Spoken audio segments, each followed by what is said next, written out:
La última vez que estuve por aquí, que tuve la gracia de exponer su palabra hace un mes aproximadamente, estuve dando inicio a esta serie de sermones que titulé Encuentros con Jesús que transforman vidas, haciendo referencia a esos encuentros que tuvo Jesús con personas, con diferentes individuos fuera de sus discípulos, que al encontrarse con Cristo, sus vidas fueron transformadas, fueron cambiadas.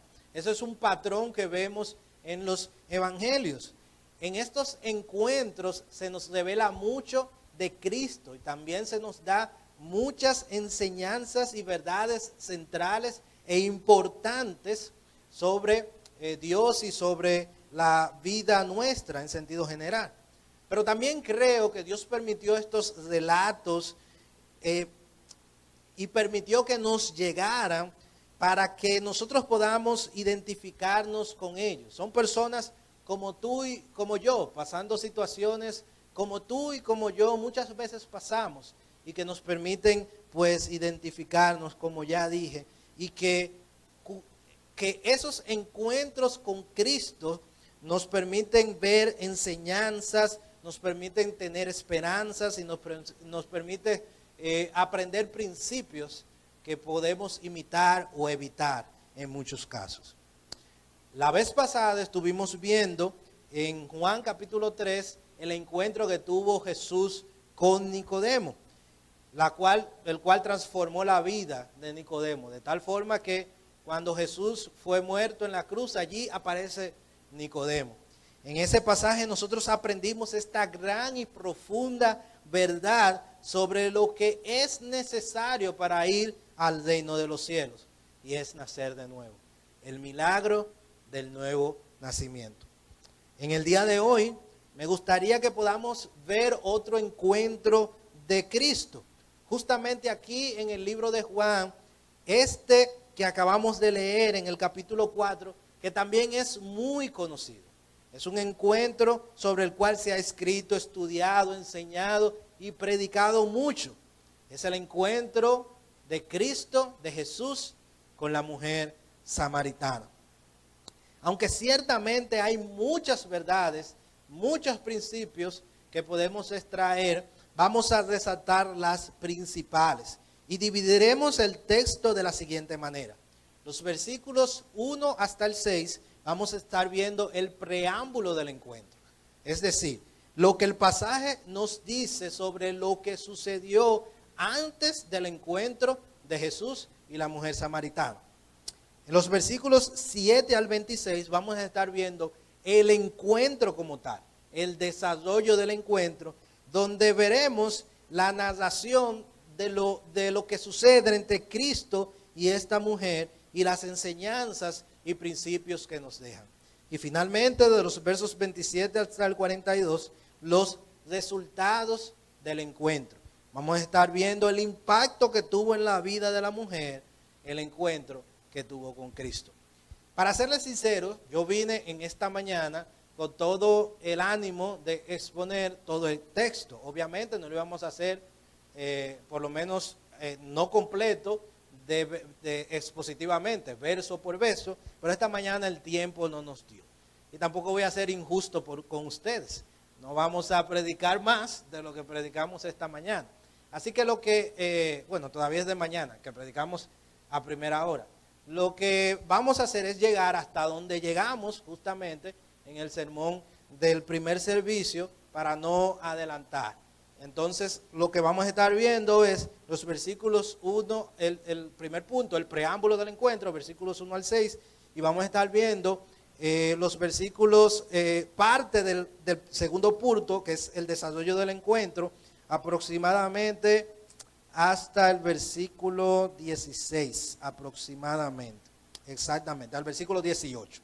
Eso es lo que vamos a estar viendo, y entonces en otra ocasión podemos concluir este encuentro. Así que iniciemos. El preámbulo del encuentro, los versículos 1 hasta el 6. Dice el versículo 1, por tanto, cuando el Señor supo que los fariseos habían oído que él hacía y bautizaba más discípulos que Juan, aunque Jesús mismo no bautizaba, sino sus discípulos. En este primer verso, Jesús supo que los fariseos ya habían oído de él.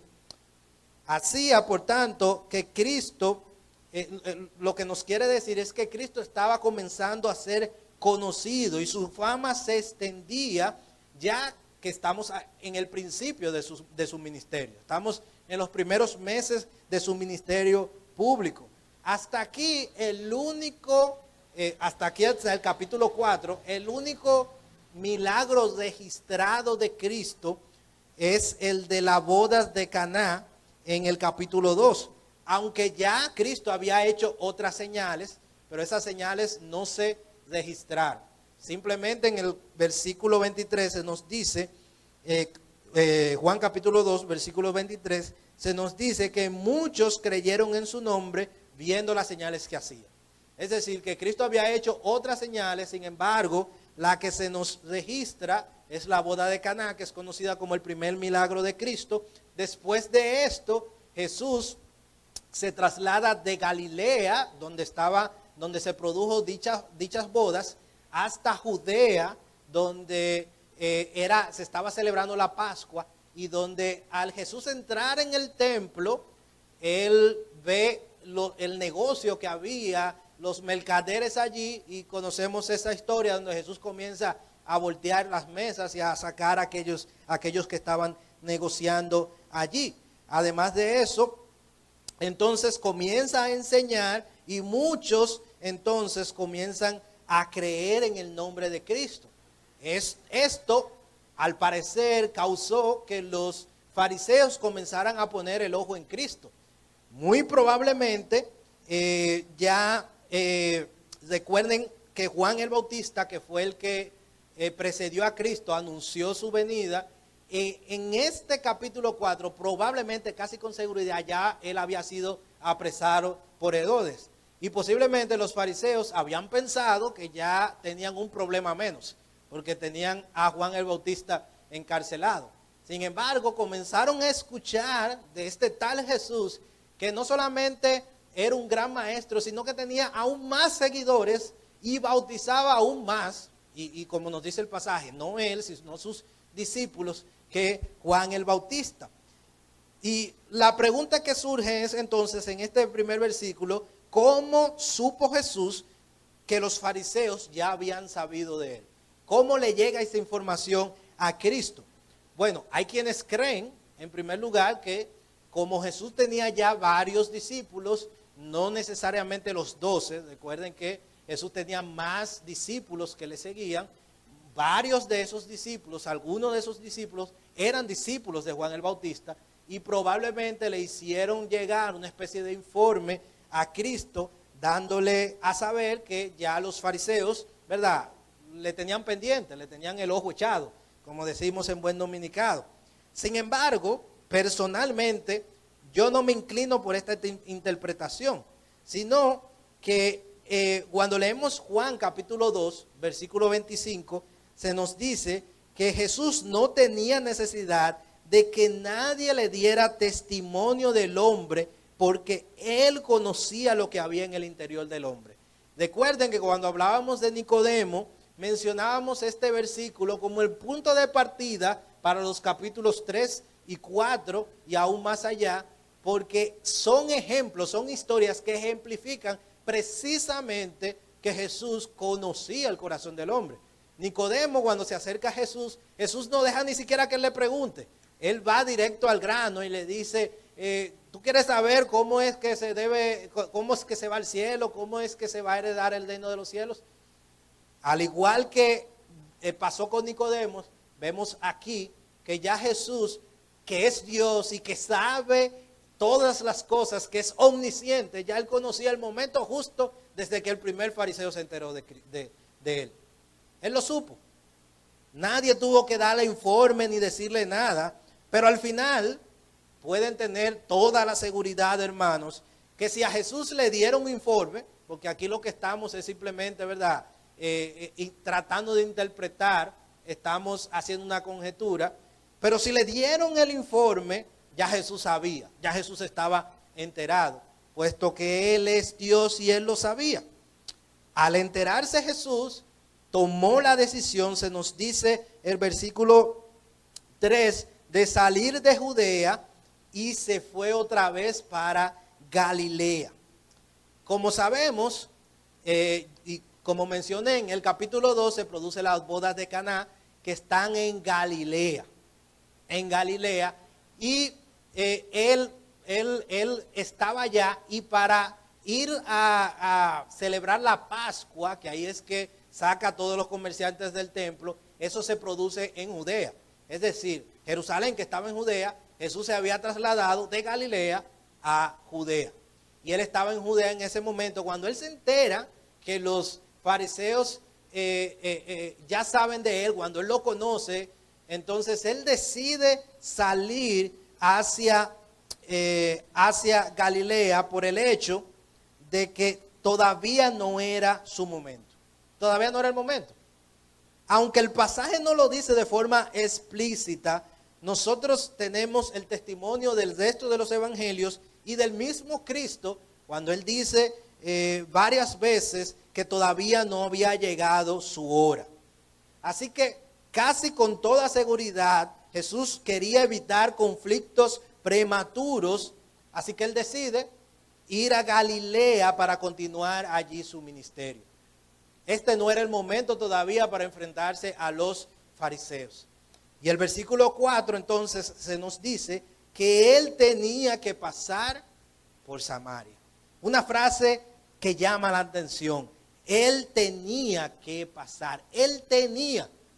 La Reina Valera traduce: le era necesario pasar por Samaria. Muchos de ustedes saben ya que Samaria era ese pueblo mestizo con el cual los judíos no tenían relación, no se mezclaban, ni siquiera, hasta los menospreciaban porque no los consideraban puros. Es un asunto histórico. Cuando el pueblo de Israel se dividió allá en el Antiguo Testamento entre el reino del sur, Judá, y el reino del norte, Israel, quienes fueron llevados cautivos fueron el reino del norte por Asiria. Esas 10 tribus que estaban allí nunca volvieron. Fueron llevados cautivos. Y lo que pasó fue que ellos se mezclaron con los pueblos paganos de aquel entonces, y de allí es que surge esta nación de Samaria. Era la descendencia de esos judíos que fueron llevados cautivos, de las 10 tribus del norte que se mezclaron con los pueblos paganos, y por eso los judíos no se mezclaban ni querían tener mucha relación con ellos, pues no lo consideraban puros, sino que los consideraban paganos. Samaria estaba en el medio geográficamente, y es necesario que expliquemos esto para que podamos entender lo que hizo Cristo. Los que han visto un mapa de Israel, saben que Israel está como en una costa, en una franja. Entonces en el norte hacia arriba está Galilea, y al sur hacia abajo está Judea, y en el medio entre Galilea y Judea está Samaria. Entonces el camino más rápido para atravesar, para llegar de Samaria, de Galilea a Judea o viceversa, era pasar por el medio de Samaria. Pero como los judíos no querían saber mucho de los galileos, se tenía la costumbre de que ellos bordeaban Samaria, o se iban por la costa de Samaria hacia el oeste, o se iban por el oriente, el este, por el Jordán, cruzaban el río Jordán, que ya estaban en otra nación, y volvían y entraban ya del lado de Judea. Es como, para que nosotros lo entendamos, no es la misma orientación, pero es la misma idea, que alguien quiera ir, alguno de nosotros quiera ir de Romana hacia la capital. San Pedro está en el medio. Y lo que los judíos hacían era como irse por Atomayor, para no cruzar por San Pedro. Era más o menos lo que ellos hacían. Sin embargo, el historiador Flavio Josefo nos dice que durante las fiestas como la Pascua, a la cual Jesús acababa de estar, los judíos acostumbraban a pasar por Samaria porque era más rápido, era directo. En vez de dar la vuelta, voltear, ellos tenían que pasar directo. Y por esto hay algunos que interpretan que cuando se dice que Jesús le era necesario pasar por Samaria, es como algo evidente, como algo que Jesús tenía que hacer porque era el camino. Sin embargo, no era necesariamente la costumbre. La gran mayoría de los que han escrito sobre este pasaje, me incluyo yo allí, creo lo mismo, esta frase que está aquí, de que le era necesario, está por algo. No es fortuita. Hay una necesidad que Jesús expresa de que él tenía que pasar por Samaria, que tenía que ver con su propósito y la misión que tenía. Allí en Samaria había una mujer samaritana que lo necesitaba. Había una mujer samaritana que iba a tener un encuentro con Cristo. Como nos dice Matthew Henry en su comentario, y cito: véase por aquí cómo la providencia de Dios lleva a cabo sus propósitos por medios que parecen fortuitos, lo que la gente llama casualidades. Fin de la cita. Oh querido amigo que nos acompañas o que nos ves, quizás pienses que es casualidad que estés aquí.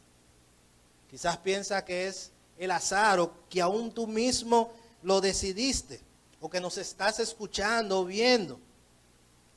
Pero no es casualidad, es providencia divina. Quiera Dios que esto que tú puedas llamar casualidad o evento al azar pueda abrirte los ojos y puedas tener un encuentro con Cristo como tuvo esta mujer. Esa casualidad terminó siendo una decisión divina, terminó siendo una providencia de parte del Señor. Porque nada se escapa al Señor. Así que, amado amigo, escucha, presta atención. Hoy puede ser el día en el cual tu vida pueda cambiar totalmente. Hoy puede ser el día donde tengas un encuentro con Cristo y Él te transforme. No es casualidad que estés aquí. No es casualidad. Así que llegando al fin del preámbulo, versículo 5, se nos dice que llegó Jesús a una ciudad de Samaria llamada Sicar, cerca de la parcela de tierra que Jacob dio a su hijo José, y allí estaba el pozo de Jacob. Entonces Jesús, cansado del camino, se sentó junto al pozo y era cerca del mediodía. Es interesante como este pasaje nos resalta la humanidad de Cristo. Él estaba cansado, llega allí. Como nos dice un comentarista, el comentarista Jameson, y cito: en efecto, este es tal vez la más humana de todas las escenas de la historia terrenal de nuestro Señor Jesús. Pero con todo lo que es humano, ¿cuánto también de lo divino tenemos aquí? Ambos unidos en una manifestación gloriosa de la majestad, gracia, misericordia y paciencia con que el Señor comunica luz y vida a esta extranjera que prometía tan poca esperanza de mejorarse, allí en medio camino entre judíos y paganos. Allí entre judíos y paganos. Este Dios hombre que se acerca, se nos dice el pasaje, cerca de la hora sexta, que independientemente de la hora que haya sido, porque hay quienes interpretan que es las 12 del mediodía, entre los cuales me incluyo, varios, y otros quienes interpretan que son las 6 de la tarde, por cuestiones que tienen que ver cuando los romanos y los judíos iniciaban el día, iniciaban a contar el día. Independientemente de esto, es evidente que el pasaje nos ilustra que se ha establecido una hora y un lugar, como si se tratase de un escenario donde la figura central es Dios mismo. Es este Dios hombre, aquel que conoce a todos los hombres. Aquella mujer de Samaria poco sospechaba que ese día, cuando llegara su agotadora y ocupada rutina de sacar agua, llegaría el mayor don que jamás pudiese imaginar. Otra vez, no fue casualidad. El preámbulo nos ilustra que Cristo Jesús tenía un propósito para aquella mujer. Un propósito del cual nosotros hemos de aprender. Así que otra vez, amigo, presta atención. No es casualidad que estés aquí. Así que con este preámbulo explicado, podemos pasar al desarrollo del encuentro. Los versículos 7 en adelante. Dice el versículo 7, una mujer de Samaria vino a sacar agua y Jesús le dijo, dame de beber. Y el 8, pues sus discípulos habían ido a la ciudad a comprar alimento. Aunque con mucha probabilidad Jesús estaba sediento, ya que había caminado mucho tiempo en medio de una tierra árida como aquel entonces, y puesto que, como el pasaje nos ilustra, estaba cansado. Jesús era Dios, pero también era hombre. Con toda seguridad le estaba sediento. Así que la solicitud que le hizo a la mujer, en primera instancia pudiera ser interpretada de esta forma, como un asunto meramente físico. Pero como vemos en el desarrollo, Jesús quería ir más allá. Quería ir más allá de lo físico, de lo presente, de lo inmediato, de lo externo. Jesús apuntaba al interior de la mujer, como apunta al interior de nosotros en esta mañana. Versículo 9. Entonces la mujer samaritana le dijo, ¿cómo es que tú, siendo judío, me pides de beber a mí, que soy samaritana? Porque los judíos no tienen tratos con los samaritanos. La respuesta que da la mujer era natural. En el contexto en el cual vivía, ciertamente era normal por dos razones. En primer lugar, por lo que ella misma dice, porque no hay trato, y este trato tiene que ver más con, no un asunto de negocio, sino un asunto familiar. No había camaradería entre ellos, no había amistad entre judíos y samaritanos, y esta es la primera razón. Se sorprende que un judío le esté hablando a un samaritano y que le esté hablando de esa forma, porque vemos en el desarrollo que Jesús le habla con cordialidad a la mujer, le habla con interés, le habla de una forma amistosa, a pesar de que más adelante señala ciertas cosas íntimas de ella. Sin embargo, lo hace con amor. Pero también, en segundo lugar, era porque Jesús era un hombre y ella una mujer. En esos tiempos era la costumbre moral que un hombre, o era poco común y chocaba contra la costumbre moral, que un hombre se dirigiera a una mujer extraña pidiendo un acto de bondad. Eso chocaba, eso no se veía en ese entonces. Así que vemos que estas dos realidades hacen que la mujer se sorprenda, que un hombre judío y hombre por demás se acerque, le hable a una mujer, y a una mujer que está sola. Ciertamente eso despierta la sorpresa de la mujer, pero también despierta cierta curiosidad. La mujer ignoraba quién estaba delante de él, quién estaba delante de ella. Prontamente se daría cuenta. Sin embargo, en esta primera interacción Jesús captó su atención. Jesús logró captar su atención. El versículo 10 nos dice, Jesús le respondió, si tú conocieras el don de Dios y quién es el que te dice, dame de beber, tú le habrías pedido a él y él te hubiera dado agua viva. Jesús le hace ver que ella no está hablando con cualquiera, que ella no está hablando con cualquier persona. Le dice, si tú supieras quién te habla, la cosa fuera al revés. No fuera yo que te estuviera pidiendo agua, fueras tú que me estuviera pidiendo agua y yo te daría. Jesús como que le da cierta reprimenda porque ella le pidió, él le pidió agua y ella lo que hizo fue, ¿verdad? Decirle algo. Ella no tomó y quiso servirle. Y por eso Jesús le dijo, si tú supieras quién te habla y tú le pedirías de beber, Él te hubiera dado. Él te hubiera dado. Jesús entonces le acaba de decir a la mujer que Él no era cualquier persona. Que quien le hablaba era alguien diferente. Era alguien trascendental. La mujer se daría cuenta de esto.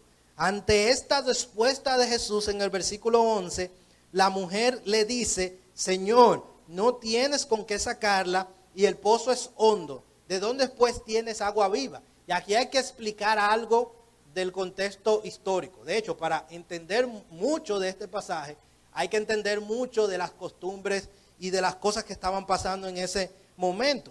La mujer no entendió que Jesús estaba hablándole de algo más que el agua física. La mujer está pensando en el pozo en el cual ellos están sentados allí. Cuando Jesús le dice en el versículo 10, en primera instancia, Él te hubiera dado agua viva, en el original esa frase, agua viva, se refiere, o los judíos la utilizaban, para las corrientes de agua que alimentaban los pozos. El pozo en el cual ellos estaban era un pozo tubular, como sabemos, grande, que es profundo y que tenían que, con una soga, con un contenedor o una cubeta, como decimos, tenía que tirar para poder subir el agua. Sin embargo, el agua, cuando Jesús le dice, si tú supieras quién yo soy, tú me pedirías y yo te daría agua viva. Jesús no se está refiriendo al agua que está ahí superficialmente. Jesús se está refiriendo a esa agua que está subterránea por debajo del pozo y que alimenta ese pozo. Por eso la mujer se sorprende cuando Jesús le dice que le iba a dar agua viva. Le dice, pero ven acá, yo te veo a ti sentado ahí sin nada. Yo no te veo ni siquiera con una cubetica. Y ese pozo es profundo.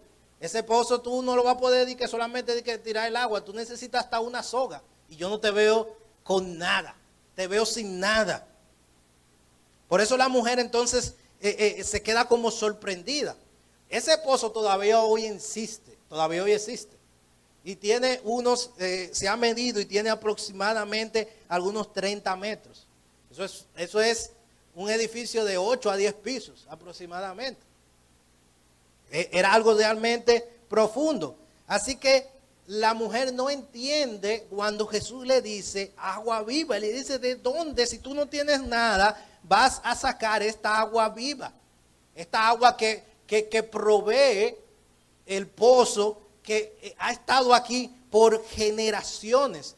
Y es esta confusión que lleva a la mujer a decir lo que dijo en el versículo 12, que nos dice, ¿acaso eres tú mayor que nuestro padre Jacob, que nos dio el pozo del cual bebió él mismo y sus hijos y sus ganados? Esta expresión, algunos dicen que es como que la mujer le está tratando de cambiar el tema a Jesús. Sin embargo, no. Lo más lógico cuando estudiamos por el contexto es que la mujer, leímos al principio en los versículos 4 y 5, que ese pozo lo había dado José, ¿verdad? Era una propiedad que los samaritanos habían heredado de José. De hecho, los samaritanos tenían su propio sistema religioso y ellos adoptaron el Pentateuco. Y ellos habían rechazado todos los otros libros del Antiguo Testamento. Ellos solamente creían en el Pentateuco. Por tanto, José, ellos habitaban tierras en las cuales Jacob le dio a su hijo José. Ellos lo tenían como un patriarca, como una persona importante. Así como Abraham era importante, y lo era también para los samaritanos, pero también José era aún tan importante como esto.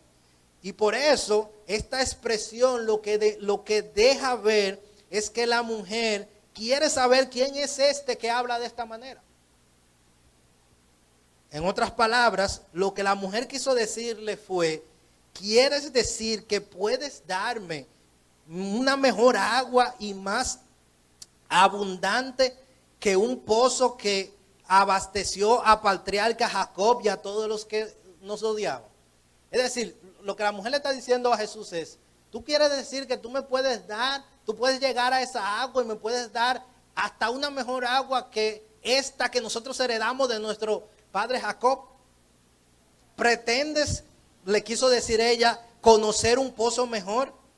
¿Eres tú quien tiene el aspecto de un viajero que está cansado y una persona como tú quiere poseer un mejor pozo que este? Por eso es que ella le dice: ¿acaso eres tú mayor que nuestro padre Jacob? Porque lo que le quiso decir es: esa agua que tú me ofreces es mejor que esta. Al ella entender entonces que Jesús le estaba hablando no de algo espiritual, pero sí por lo menos de algo físico diferente allí.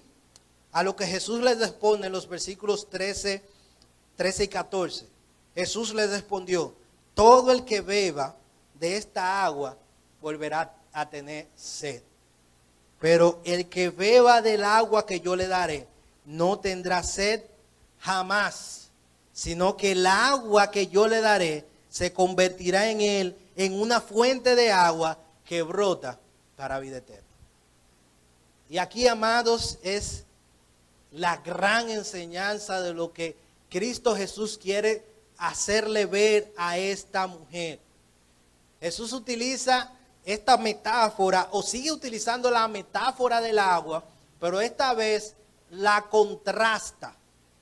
Contrasta el agua que está allí en ese pozo, versículo 13, cuando le dice: todo el que beba de esta agua. Es como que Jesús estuviera ahí, le estuviera diciendo a la mujer: todo el que beba de esta agua que está en este pozo volverá a tener sed. Pero el que beba del agua que yo le daré no tendrá sed jamás. Es importante que entendamos este contraste que Jesús aquí afirma. Jesús, cuando habla del agua que está allí, está hablando del agua del pozo, pero por extensión, como es una metáfora que él está utilizando, él está hablando también de todas las satisfacciones que nosotros podamos tener sobre esta vida. Jesús lo que le está diciendo es que las cosas de esta vida, así como el agua que está en ese pozo, tú te la bebes y te satisface por un momento, pero ¿qué pasa después? 2, 3 horas después, hay que beber otra vez. Porque pasó, el efecto pasó, es momentáneo, no es duradero, no es eterno. Jesús lo que quiere hacernos ver es que las cosas de este mundo son temporales y que pronto se disipan, pronto se acaban, y que necesitan, para nosotros experimentar una verdadera llenura, una verdadera satisfacción, necesitamos algo más que simplemente agua superficial. Necesitamos agua de vida. Jesús está utilizando esta metáfora para hacernos ver que las necesidades más profundas que nosotros tenemos no pueden ser alcanzadas con cosas de aquí. No pueden ser alcanzadas con aguas superficiales. Jesús promete agua de vida. Una agua que es duradera. Una agua que no da sed jamás, refiriéndose a Él mismo.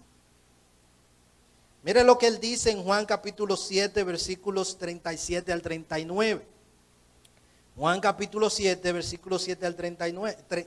Capítulo 7, 37 al 39. En el último día, el gran día de la fiesta, Jesús, puesto en pie, exclamó en alta voz: si alguien tiene sed, que venga a mí y beba. El que cree en mí, como ha dicho la Escritura, de lo más profundo de su ser brotarán ríos de agua viva. Pero él decía esto, y escucha esta parte, es importante. Si el pasaje se quedara hasta el versículo 38, pudiéramos interpretar como si fuera una especie de reestructuración interna, como que Dios de alguna forma nos autocapacita, nos da lo necesario para nosotros sustentarnos de nosotros mismos. Sin embargo, ¿en qué consiste esta agua que no da sed jamás? Versículo 39. Pero él decía esto del Espíritu, que los que habían creído en él habían de recibir, porque el Espíritu no había sido dado todavía, pues Jesús aún no había sido glorificado. Lo que Jesús quiere decir es que nada de este mundo nos va a satisfacer, que lo que sea que probemos nos dejará vacíos. Sin embargo, Él, en esta ocasión por medio de Santo Espíritu, es una fuente que no se acaba. Es una fuente que salta, que brota, que burbujea y que fluirá eternamente dentro de nosotros y que nunca se va a acabar, que será siempre fresca, siempre viva. Lo que quiero decirles, hermanos, es que lo que utiliza Jesús aquí es que nosotros somos como recipientes. Y nosotros no somos lo que nos sustentamos a nosotros mismos, sino que Jesús es como ese río subterráneo, como ese afluente que pasa por debajo de un pozo y lo sustenta. Nosotros podemos tener todo lo que queramos en este mundo y nada nos va a satisfacer, sino solo Cristo.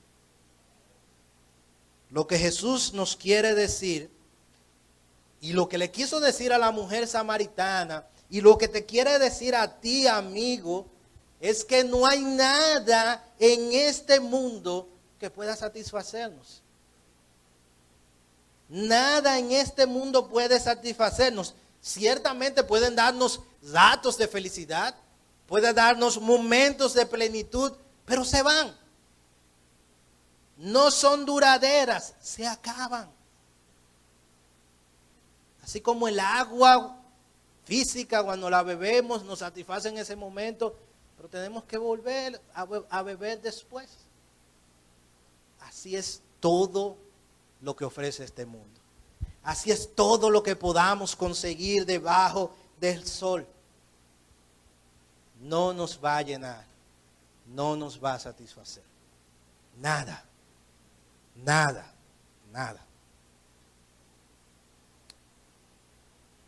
La gran cantidad de deportistas, de artistas, de personalidades con fama, con dinero, con poder, que tuvieron todo lo que querían, pero que acabaron en depresión, en drogas y hasta suicidándose, es muestra de que nada en este mundo nos puede llenar. Nada en este mundo nos puede llenar. Solo Cristo llena. Solo Cristo satisface. Solo Cristo es suficiente. Solo Cristo. Eso es lo que Jesús quiere hacerle ver a la mujer. Quiere hacernos ver hoy en día. Alguien dijo alguna vez que siempre deseó llegar a la cima. Y llegó. Pero cuando llegó se dio cuenta de que allí no había nada. Esa es la historia de tantas personas que deseaban con todo el anhelo, con todo el deseo algo. Ser famosos, tener dinero, tener poder, una posición, casarse, tener hijos, tener una familia. Pero no les llenó. No les llenó. Porque solo Cristo llena. Como alguien atinadamente dijo, que el hombre tiene un vacío en su interior y ese vacío tiene forma de Cristo. No importa lo que intentemos que entre, que se ubique. Solamente Cristo puede hacernos sentirnos completos, satisfechos. Solamente Cristo. Agustín, teólogo de hace muchos siglos, tiene una frase muy conocida que tiene que ver precisamente con esto. Él dijo: nos hiciste, Señor, para ti, y está intranquilo nuestro corazón hasta que descansen en ti. Esa es la historia nuestra. Si tú conoces a Cristo, esa es tu historia. Esa es mi historia. Llenar nuestras vidas con todo lo que aparecía. Estudios, dinero, profesión, logros. Póngale el nombre que usted quiera. Al final nos dejó vacío. Hasta que llegó Cristo. Entonces todo cambia. Todo tiene sentido. Aún los padecimientos, aún los sufrimientos, las cosas no tan buenas que nos pasan, adquieren sentido. Porque no esperamos en esta vida. Y Dios puede tener la gracia y la misericordia y la soberanía de en esta vida darnos cosas buenas. Muchos de nosotros somos testigos de eso. Pero aún si no nos las diera, es suficiente la eternidad con Él y ser librados de la condenación eterna. Amigo, ¿no quieres esto? ¿No quieres estar completo? ¿No quieres encontrarle sentido a tu vida? Ve a Cristo. Arrepiéntete de tus pecados. Pon tu fe en Él y tu vida tendrá sentido. Tu vida tendrá sentido. La razón por la que todo aquel que beba de esta agua y todos los que hemos experimentado esto, no tendremos sed jamás, es porque Cristo mismo reside en nosotros. Cristo mismo es quien es esa fuente que fluye, que alimenta nuestro ser. Y amados hermanos, no debemos olvidar esto. Muchas de las razones por las cuales los cristianos vivimos muchas veces frustrados, en dificultades, hasta en depresión, es porque quitamos la vista de lo importante. Queremos que nos llene cosas del aquí y el ahora. Y si Cristo no es suficiente, nada lo será. Aprendamos a contentarnos con Cristo. No importa lo que desees, hermano. Puede ser casa, carro, esposo, hijos, viajes, dinero. Todo eso nos va a dejar vacío. Cuando ponemos nuestra vista en eso, ahí es que viene el afán. Ahí es que comenzamos a descuidar las cosas importantes. Ahí cambian las prioridades y nuestro mundo interior comienza a caerse, a desbaratarse, a desvanecerse. Porque Cristo dejó de ser lo importante. Y yo no estoy hablando de salvación. Si usted es de Cristo, usted es de Cristo. Pero esa llenura, esa satisfacción, esa plenitud, depende de que nosotros tengamos a Cristo. Y que le demos el primer lugar a Cristo. Así que, amados hermanos, ¿qué nos llena? ¿Qué es lo más importante para nosotros? La mujer, al escuchar esto, quedó impactada, pero impactada no espiritualmente. Seguía sus ojos en lo físico, en el aquí, en el ahora, en esta vida. Versículo 15 dice, la mujer le dijo, dame esa agua para que no tenga sed ni venga hasta aquí a sacarla. Esta mujer, al igual que Nicodemo, cuando Jesús le dijo que era necesario nacer de nuevo, se quedó pasmado diciendo, ¿tengo que entrar en el vientre de mi madre otra vez siendo ya viejo? Esta mujer, cuando escuchó esta agua, pensó, oye, qué solución más genial. Ya no voy a tener que cargar agua, ya no voy a tener que caminar 15 o 20 minutos. Y los que son, ¿verdad?, que tienen más años, saben de cargar agua.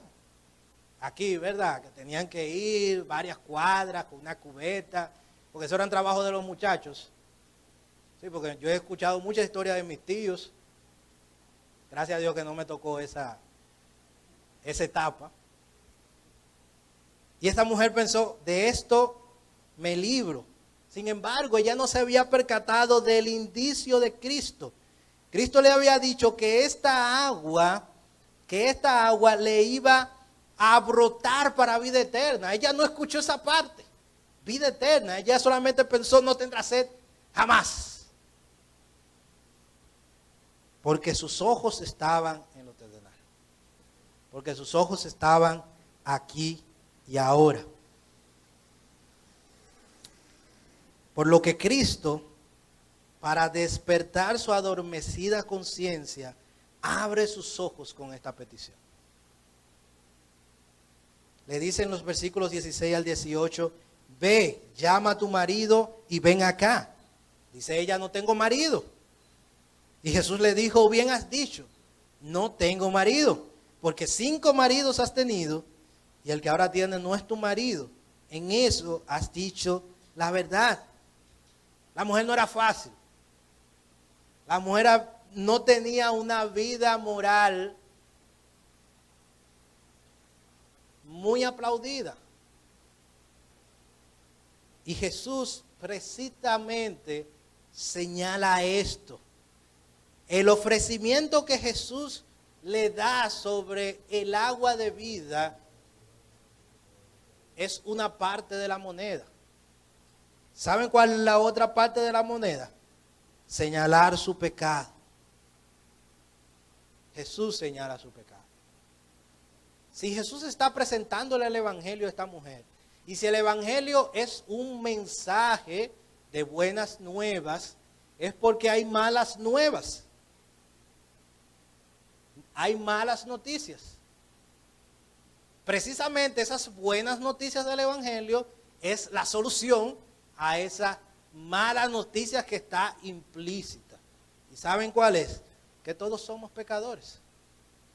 Dios le dice a esta mujer precisamente, tú no estás viviendo correctamente, tú estás viviendo en pecado.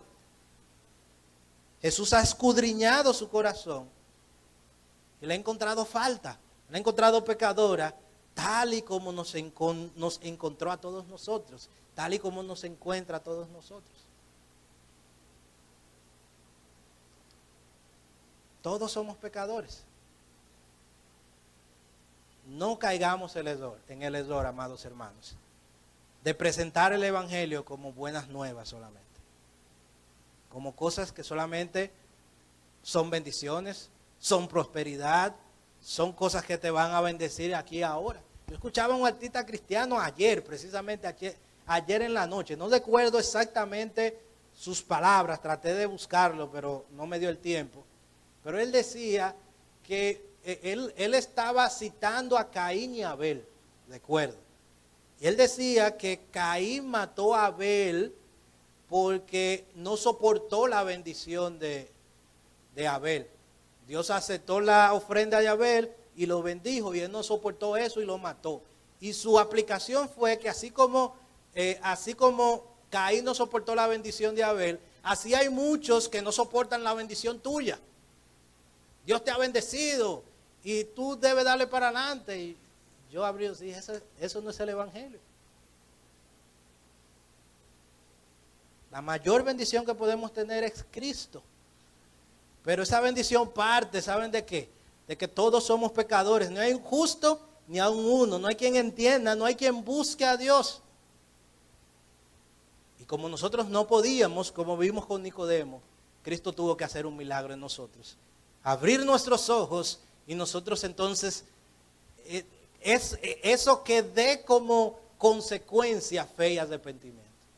Jesús le señala su pecado a la mujer para que ella entienda que necesita esa agua que le acaba de ofrecer. Que esa agua no está, que esa fuente no está en ella, es fuera de ella. Y que ella necesita estar consciente de su pecado. Quizás alguno diga, yo no sé cómo esa mujer, yo tengo mi esposa, mi esposo hace muchos años, yo soy un hombre fiel, una mujer fiel. Es cierto. Sin embargo, la moralidad no es justicia, necesariamente. Entre Nicodemo y esta mujer hay contrastes. Hay una serie de contrastes. Además de que uno era hombre, el otro era mujer, y la otra era mujer, la samaritana, la mujer era samaritana, Nicodemo era un judío, Nicodemo era un hombre de una elevada moralidad, la samaritana era una mujer de una baja reputación. Sin embargo, el Señor demuestra que es capaz de salvar a ambos. A uno de su autosuficiencia moral y al otro de su inmoralidad. Ambos son pecados. Ambos necesitan ser rescatados por Dios. ¿Recuerdan esa historia, esa parábola del hijo pródigo? Que como bien muchos han dicho, debería llamarse la parábola del padre amante. Porque el hijo que se va y despilfarra todos sus bienes, es ese que vive en liberalidad, en libertinaje. Pero ese que se queda y que cuando ve que regresa el otro, es ese autosuficiente, es ese moralista que piensa que él es suficiente, que él merece la salvación. Y lo que Jesús nos enseña con esa parábola es que ni lo uno ni lo otro. Todos somos pecadores. Todos somos pecadores. Y Dios hace ver la realidad a esta mujer. Presentemos el Evangelio fielmente, amados hermanos. Ciertamente debemos decir que Jesús es amor. Ciertamente debemos decir que Él ofrece una agua de vida que da vida eterna y que da satisfacción. Pero hay una condición. Hay que arrepentirse. Y hay que tener fe en Cristo. Hay que hacerlo a la forma de Dios. Por eso Él dijo, yo soy el camino, la verdad y la vida, y nadie viene al Padre si no es por mí. Presentemos el Evangelio de forma íntegra. No ocultemos una verdad tan esencial como esta. Son caras de una misma moneda. Claro, hagámoslo como Cristo lo dijo, como Cristo lo hizo. Con amor, con condescendencia, con empatía, pero debemos hacerlo. Amado amigo, ojalá y hayas entendido que nada de lo de este mundo te puede satisfacer. Nada. Lo puedes intentar. Y terminarás igual. Solo Cristo puede llenarte. Ve a Cristo. Oremos. Dios y Padre bendito, gracias. Gracias por este tiempo que nos has permitido tener al abrir tu palabra y recordarnos esta gran verdad. Solo tú eres la fuente de satisfacción. Solo tú eres la fuente de plenitud. Oh Dios, muchas veces nos desviamos o desviamos la mirada y ponemos nuestra vista en las cosas de aquí. Y queremos, sudamos, trabajamos, nos esforzamos, ahorramos, descuidamos las cosas prioritarias con tal de tener cosas aquí ahora. Oh Dios, perdónanos si hemos hecho eso. Quizás nuestras vidas, si somos creyentes, están intranquilas, no están satisfechas, están nerviosas. porque no estamos alimentándonos de la fuente. Separados de ti nada podemos hacer. Oh Dios, ayúdanos a que si hay algún hermano que su vida se ha desviado, que su mente se ha desviado, que su corazón se ha desviado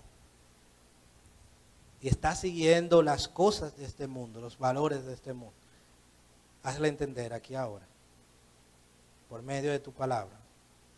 Ojalá tú le hayas hecho entender por medio de tu Santo Espíritu lo que es importante. Y que allí ahora, aquí o allí en su hogar, pueda estar, oh Dios, buscando tu rostro, pidiendo perdón, buscando auxilio para ordenar sus prioridades. Y oro también por los amigos que nos acompañan y también los que están conectados, que puedan entender esta gran verdad. Nada los va a satisfacer. No importa lo que logren, lo que tengan, lo que acumulen, nada satisface. Solamente Cristo. Y que el acceso a esta agua de vida es simplemente allí donde están, con fe, con confianza, pedirte perdón por sus pecados, expresar arrepentimiento, arrepentirse y tener fe en ti. Oh Dios, ayúdales a hacer eso. Y así todo el mundo orando, me gustaría hablarte a ti, querido amigo. Si tú has entendido el mensaje, si tu vida está vacía, si tú deseas encontrar sentido, allí donde estás, nadie tiene que oírte. Allí donde estás, en tu corazón, con fe, dile a Cristo, dile a Dios que tú lo necesitas, que has buscado en todo y nada te llena. Pero que hoy has entendido que el pecado te separa de Él. Pídele perdón por ese pecado, arrepiéntete por tu pecado y pon tu fe en Cristo. Dile que te perdone. Dile que tú quieres ser lleno por Él, que tú quieres esa agua de vida.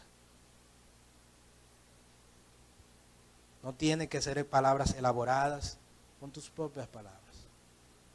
Si has hecho esto, con fe, dice la palabra de Dios, que hay un pecador arrepentido y que hay fiesta en los cielos. Ojalá y haya sido así.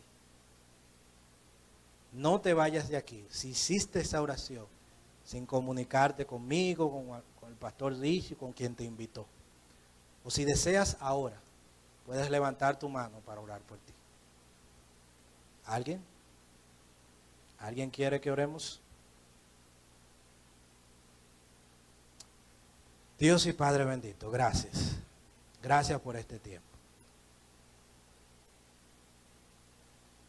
Qué bueno, Dios. Qué bueno que nos has dejado tu palabra, donde podemos recordar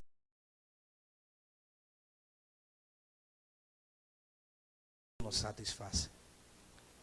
Y si no eres tú, no nos dejes tranquilos hasta que tú seas lo primero. Gracias, oh Dios. Por Cristo Jesús oramos. Amén. Dios les bendiga, hermanos.